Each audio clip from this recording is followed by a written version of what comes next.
एक गैर आमदी आलम दीन मौलाना आसिम मुनीर साहब का अंदाज़े बहस।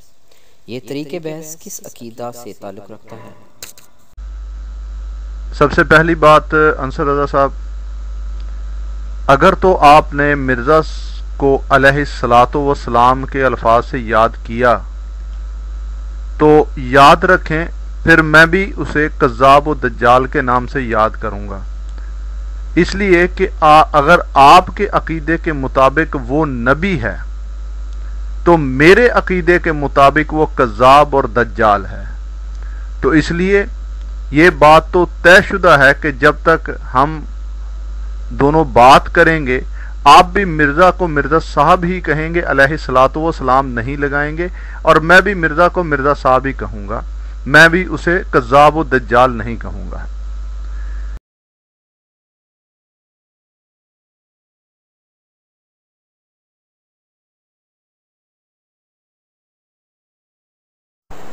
अशहदु अल्ला इलाहा इल्लल्लाह वहदहु ला शरीका लहु व अशहदु अन्ना मुहम्मदन अब्दुहु व रसूलुहु। अम्मा बादु फौज़ु बिल्लाहि मिनश शैतानिर रजीम। बिस्मिल्लाहिर रहमानिर रहीम। मुकर्रम आसिम मुनीर साहिब हज़रत मोहम्मद मुस्तफ़ा सल्लल्लाहु अलैहि वसल्लम तो लोगों के गंदे अकीदों की इस्लाह फरमाने आए थे। आपका अकीदा क्या है और वो आपके अंदर कैसे इखलाक पैदा करना चाहता है?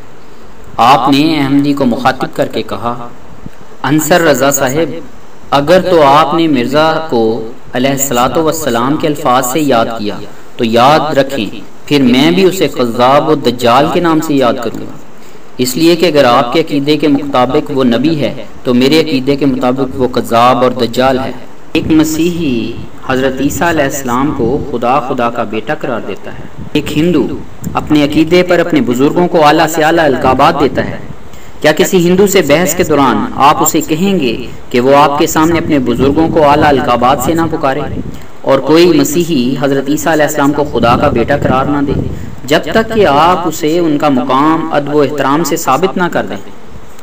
मुशरिकों के अकीदे के मुताबिक तो मुसलमानों का सच्चा खुदा सच्चा नहीं, इसलिए वो मुसलमानों के खुदा को मक्का में भी बुरा भला कहते थे, यहाँ तक कि हज़रत सल्लल्लाहु अलैहि वसल्लम के नाम ग्रामी को भी बिगाड़ कर लेते थे। आपका अकीदा किस मजहब से मुतल्लिक है ये तो आप ही बेहतर जानते हैं, मगर हकीकत ये है ये बातें हुस्न इखलाक से ताल्लुक रखती हैं, और इस्लाम वो वाहिद मजहब है कि जो इखलाक को हसीन बनाने की ताकत अपने अंदर रखता है। फरमाता है कूलू लिन्नास हुस्ना, और सबसे ज्यादा हसीन वजूद, जिसके बारे में हजरत मिर्जा गुलाम अहमद कादियानी अलैहिस्सलाम फरमाते हैं, वो पेशवा हमारा जिससे है नूर सारा, नाम उसका है मोहम्मद, दिलबर मेरा यही है। सब पाक हैं पैगंबर एक दूसरे से बेहतर, लेकस खुदाए बरतर खैरुल वरा यही है। यानी सबसे ज्यादा हसीन तरीन इंसान जिसने अपने अखलाक से दिलों को फतह किया। इसीलिए खुदा ताला ने आपकी सुन्नत को दूसरों के लिए नमूना करार दिया। जबकि मुशरिक और काफिर आप सल्लल्लाहु अलैहि वसल्लम को बुरे बुरे नामों से पुकारते थे, इसीलिए फरमाया वला तहज़न अलैहिम। हजरत मूसा अलैहिस्सलाम के मुकाम आलिया में किसी को शक नहीं। खुदा ताला ने अपने नबी को फिरौन की तरफ बहस करने के लिए जब भेजा तो फरमाया तुम दोनों उसे नरम नरम कलाम करो। तफसीर इब्ने कसीर में है उसे नरमी से समझाओ। मौलाना आसिम मुनीर साहिब, यहाँ तक हुक्म है कि किसी के झूठे खुदा को भी बुरा मत कहो। गुफ्तगू और बहस के आदाब जो खुदा ताला ने अपनी प्यारी उम्मत को सिखाए हैं, पहले उन्हें सीख लीजिए। यानी उदऊ इला सबील रब्बी का बिल हिकमत वल मौइज़ातिल हसनाति वजादिलहुम बिल्लती हिय अहसन। सूरह नहल आयत 125। यानी तुम हिकमत और नसीहत के जरिए से अपने रब की तरफ बुलाओ, उस तरीक से जो सबसे अच्छा हो उनसे बहस करो।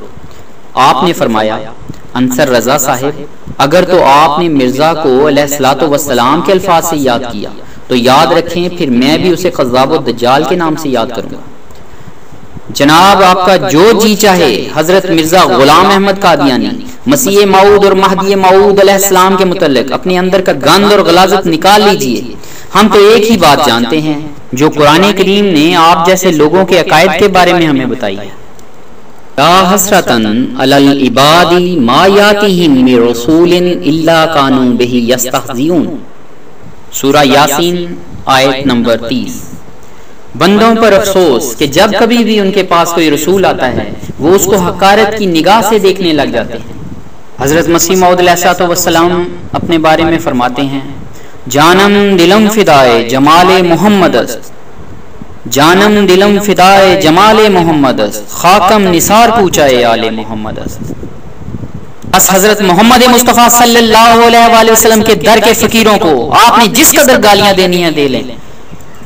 हम एक बात जानते हैं कि मोहम्मद रसूलुल्लाह सल्लल्लाहु अलैहि वसल्लम की पाकीज़ा हयात और कुरान करीम से आपके अकीदे का कतई ताल्लुक नहीं।